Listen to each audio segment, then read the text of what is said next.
I want you to imagine a predator. But this predator isn't a lion or a shark. It is a microscopic string of RNA shaped like a bullet. And it is, without a doubt, the most terrifying biological entity on planet Earth. This is the rabies virus. We tend to think of rabies as a problem for dogs, or something that we fixed with vaccines. But we forget that rabies holds a terrifying record. It has the highest fatality rate of any infectious disease known to science. If you catch Ebola, you have a 50% chance of survival. If you catch the bubonic plague, you have a 40% chance. But if you catch rabies and you do not get the vaccine before symptoms appear, your chance of death is 99.9%. Practically speaking, it is 100%. Once you feel the first headache, you are a walking corpse. There is no cure. There is no going back. What makes rabies truly horrific is not just that it kills you, but how it kills you. It is a masterpiece of evolution. Unlike other viruses that travel through your blood, rabies travels through your nerves. If you get bitten on the hand by an infected animal, the virus enters your nerve endings. It doesn't trigger your immune system. It stays invisible. It slowly climbs up your arm, moving from neuron to neuron, creeping towards your spine.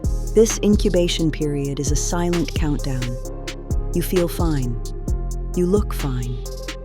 This can last for weeks, months, or even years. The virus is playing a game of stealth, climbing the ladder to your brain. Once it reaches the brain, the virus sheds its disguise. It multiplies explosively, and this is where the horror begins. The virus doesn't just destroy the brain, it rewires it. It hijacks the limbic system, the part of your brain that controls emotions and survival instincts. It turns up the aggression. It destroys the ability to regulate fear. It turns the host into a delivery system.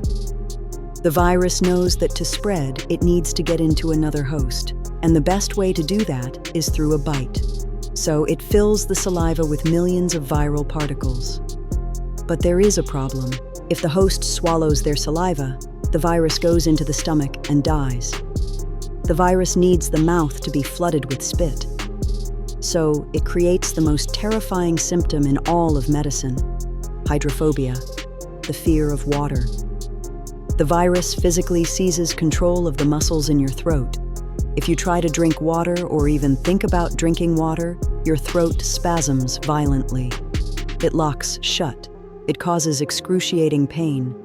You become terrified of the one thing that could save you from dehydration. The virus is forcing you to drool, foaming at the mouth, to ensure that its vehicle, your teeth, is loaded with ammunition.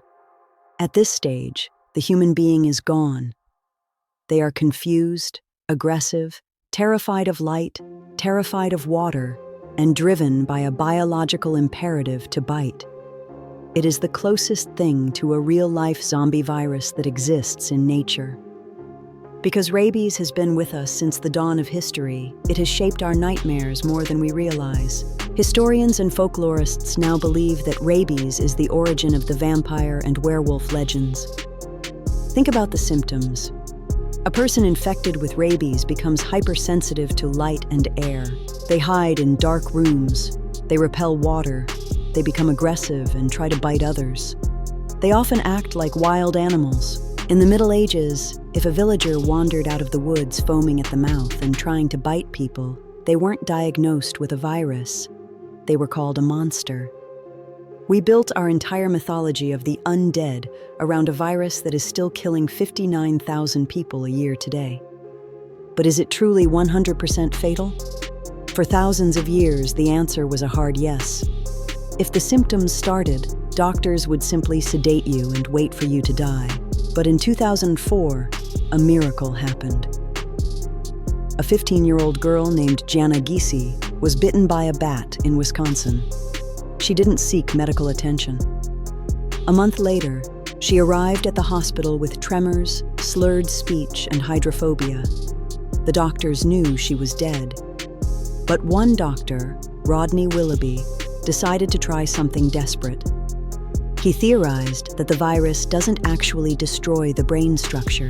It just causes a chemical storm that makes the brain shut down. He thought, if we can turn her brain off, maybe we can keep her alive long enough for her immune system to wake up and fight. This became known as the Milwaukee Protocol. They put Jeanna into a medically induced coma. They flooded her body with antivirals. They suppressed her brain activity to the point where she was barely alive. For 7 days, she lay in the dark. It was a gamble, but when they woke her up, she was alive. She had brain damage. She had to learn how to walk and talk again. But the virus was gone. She became the first person in human history to survive rabies without a vaccine. However, before we celebrate, we must face the reality. Since Jeanna, the Milwaukee Protocol has been tried dozens of times. It has failed almost every single time. It is painful, expensive, and dangerous. Most patients die anyway. Jeanna was a statistical anomaly, a ghost who walked out of the grave. To this day, rabies remains the apex predator of the microbial world. It is a perfect machine. It turns love, a dog licking your hand or a strange animal approaching you, into death. It reminds us that nature is not kind. Nature is inventive. And sometimes it invents a monster that lives inside your own nervous system, waiting for the moment to strike.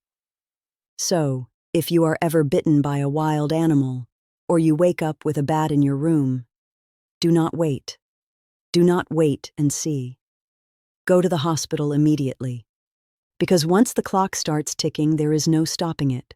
I am your host. Stay away from the foam. Subscribe.